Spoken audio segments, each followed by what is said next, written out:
بسم اللہ الرحمن الرحیم نحمده ونصلی علی رسولہ الکریم اما بعد۔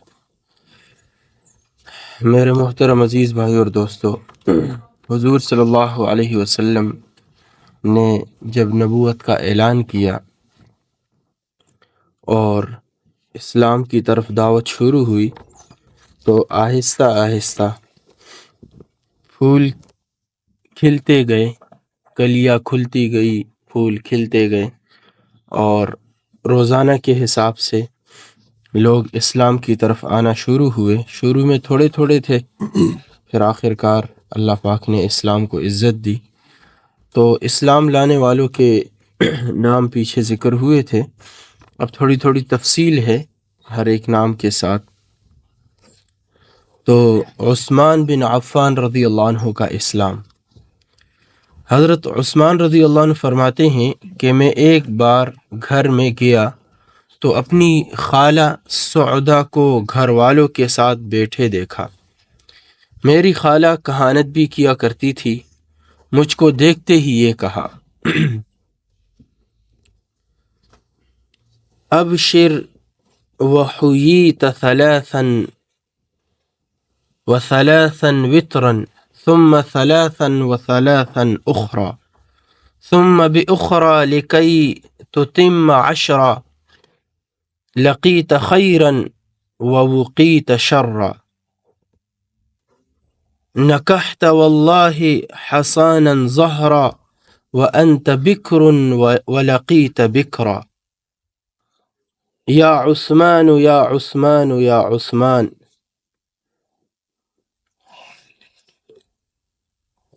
اچھا، بیچ میں تھوڑا سا رہ گیا، یہ 3 اشعار کا ترجمہ کر کے پھر آگے جاتے ہیں۔ تو ان کی خالہ نے ان کو دیکھتے ہی یہ اشعار پڑھے کہ اے عثمان، تجھ کو بشارت ہو اور سلامتی ہو، 3 بار اور پھر 3 بار اور پھر 3 بار اور ایک بار تاکہ 10 پورے ہو جائیں۔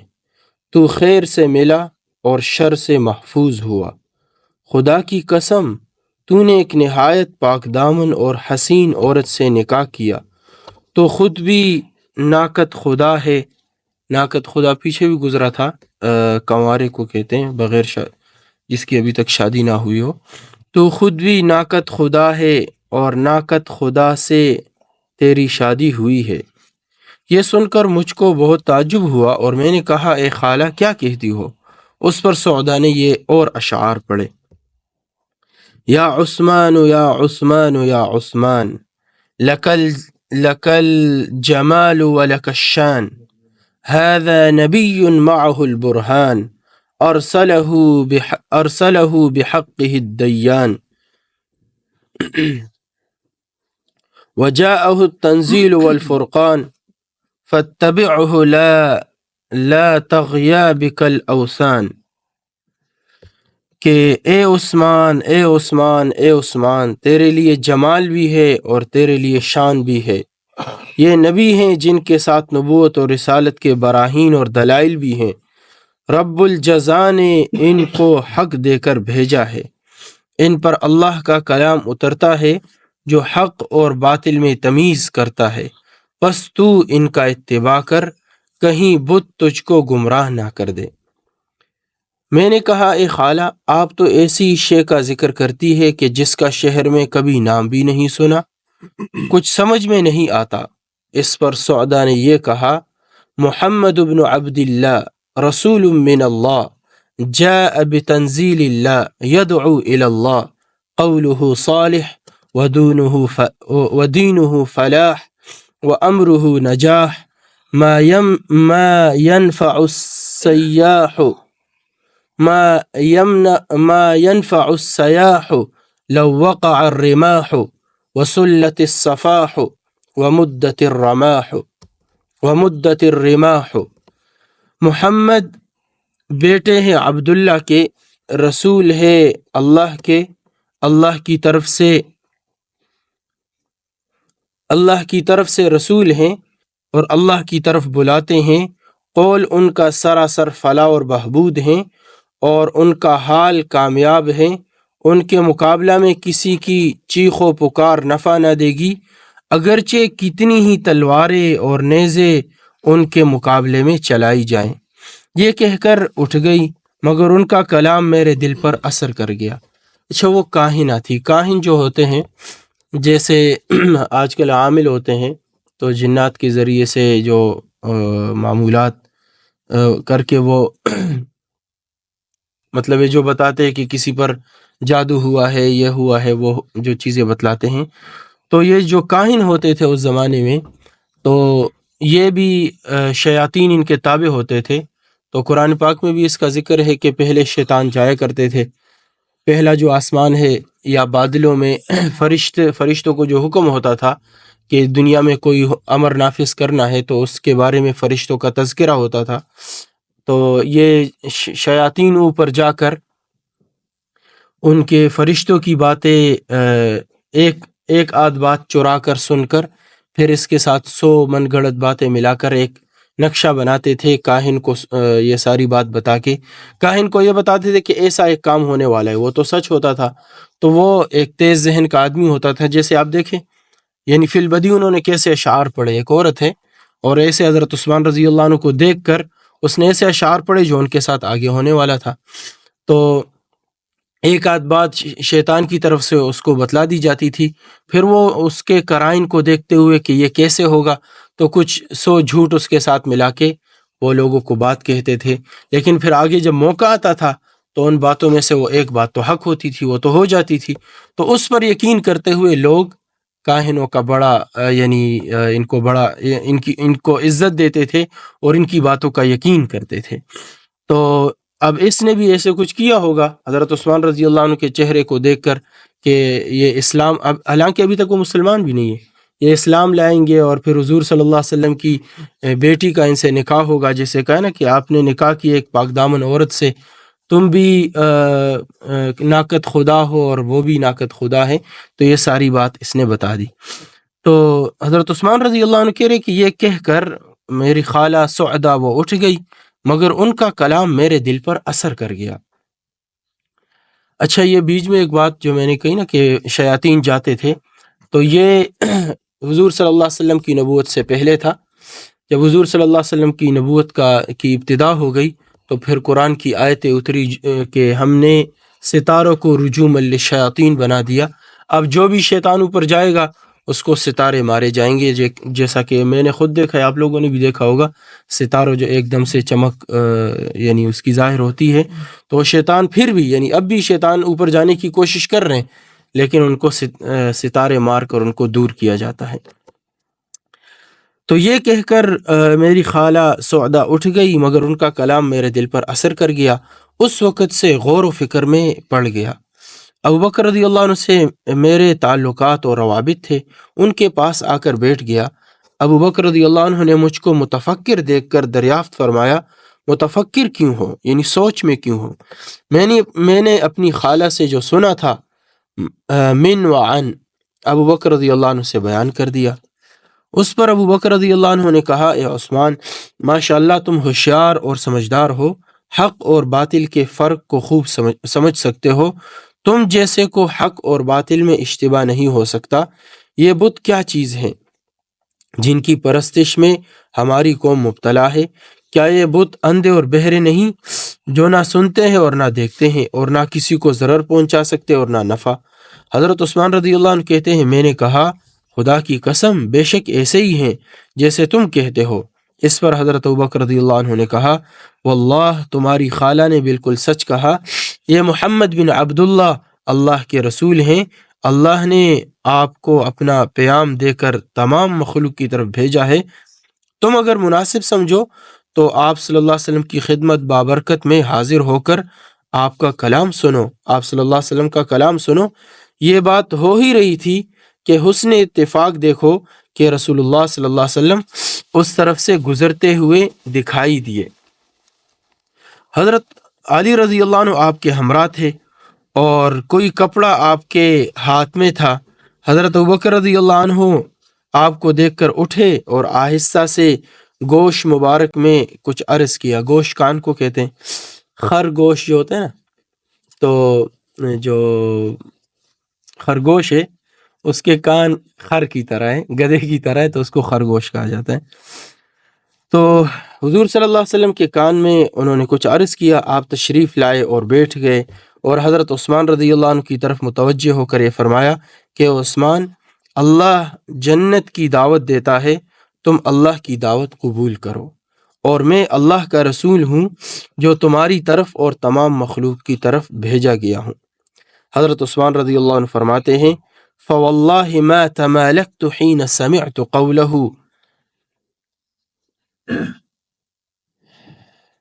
ان اسلمت واشہدت ان لا الہ الا اللہ وحدہ لا شریک لہ وان محمدا عبدہ ورسولہ۔ خدا کی قسم، آپ کا کلام سنتے ہی ایسا بے خود اور بے اختیار ہوا کہ فوراً اسلام لے آیا، اور یہ کلمات زبان پر جاری ہو گئے، اشہد ان لا الہ الا اللہ وحدہ لا شریک لہ واشہد ان محمدا عبدہ ورسولہ۔ در دل، یہ فارسی کا ایک شعر ہے، مجھے ایک لفظ پہ شک ہے، مجھے صحیح سمجھ میں نہیں آ رہا۔ در دل ہر امتی کز حق مزہ است، روئی و آواز پیغمبر معجزہ است، کہ ہر امتی کے دل میں حق کا ایک مزہ ہے، اور پیغمبر کا چہرہ اور پیغمبر کی آواز ایک معجزہ ہے، یعنی آپ کو دیکھ کر اور آپ کی بات سنتے ہی فوراً حضرت عثمان رضی اللہ عنہ اسلام میں داخل ہوئے۔ کچھ روز نہ گزرے کہ آپ کی صاحبزادی حضرت رقیہ رضی اللہ عنہ میرے نکاح میں آئی، اور سب نے اس ازدواج اور اقتران کو بنظر استحسان دیکھا، اور میری خالہ سعدہ نے اس بارے میں اشعار پڑھے، ہدى الله عثمان الصفي بقوله فأرشده والله يهدي إلى الحق۔ اللہ نے اپنے بندے عثمان کو ہدایت دی، اور اللہ ہی حق کی ہدایت دیتا ہے۔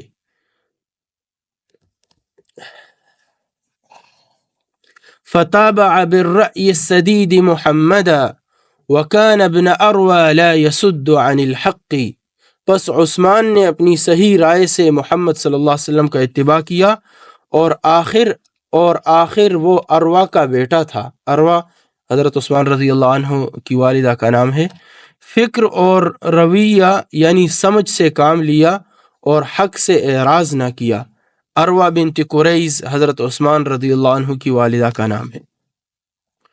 وَأَنْكَحَهُ الْمَبْعُوثُ إِحْدَى بَنَاتِهِ فَكَانَ كَبَدْرٍ مَازِجِ الشَّمْسِ فِي الْأُفُقِ فَكَانَ كَبَدْرٍ مَازَجَ الشَّمْسَ فِي الْأُفُقِ، دونوں ہو سکتے ہیں۔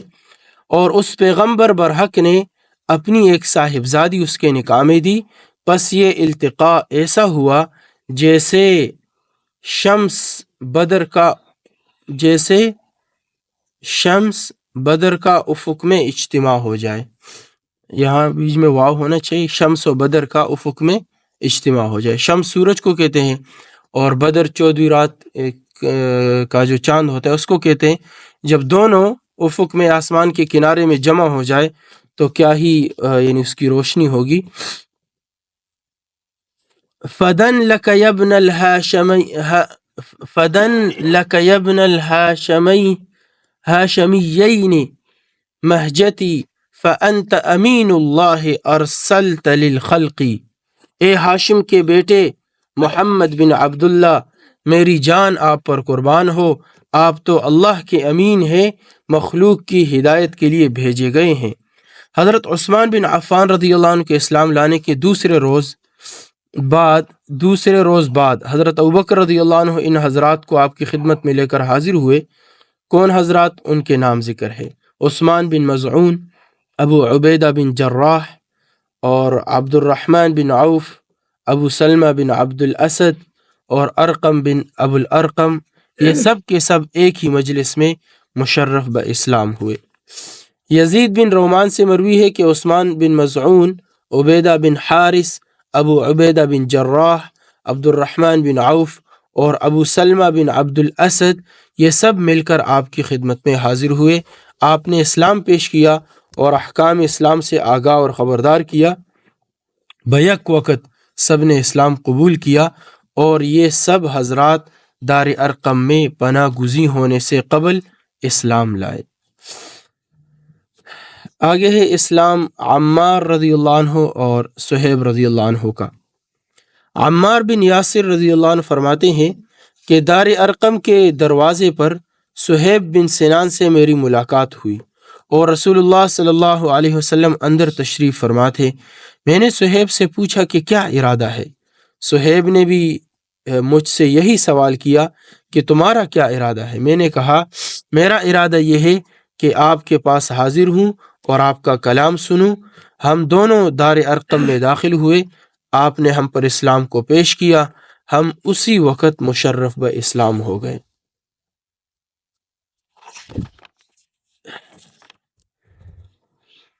یہ عامر بن عبسہ رضی اللہ عنہ کا اسلام۔ اچھا، ان کے بارے میں آتا ہے کہ سندھ میں جو 3 صحابہ کرام کی قبریں ہیں ان میں سے ایک قبر عامر بن عبسہ رضی اللہ عنہ کا ہے، باقی اللہ کو معلوم ہے واللہ عالم، لیکن یہ کہا جاتا ہے۔ عامر بن عبسہ رضی اللہ عنہ فرماتے ہیں کہ میں ابتدا ہی سے بت پرستی سے بیزار اور متنفر تھا اور یہ سمجھتا تھا کہ یہ بت کسی نفع اور ضرر کے اصلاً مالک نہیں، محض پتھر ہیں۔ علماء اہل کتاب میں سے ایک عالم سے مل کر میں نے دریافت کیا کہ سب سے افضل اور بہتر کون سا دین ہے؟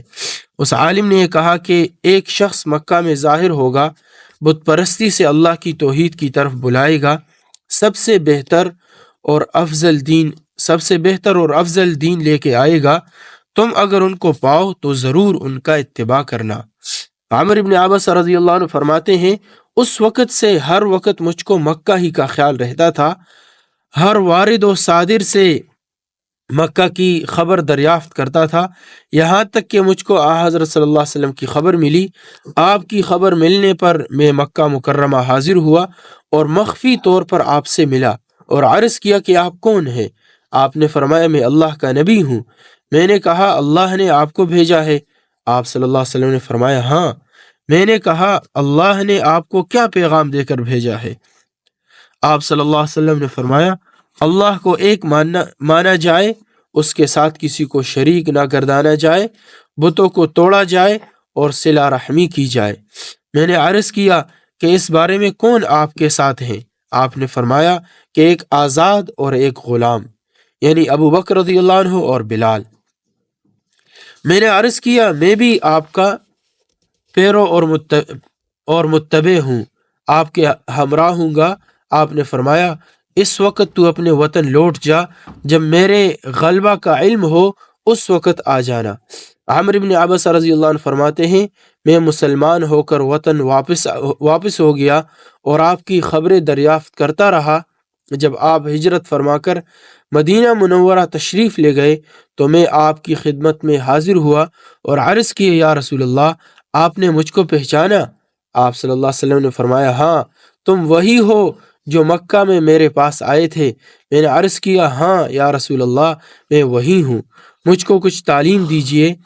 یہ لمبی حدیث ہے آخر تک، تو پوری حدیث مسند احمد میں مذکور ہے اور یہ حدیث صحیح مسلم میں بھی مذکور ہے،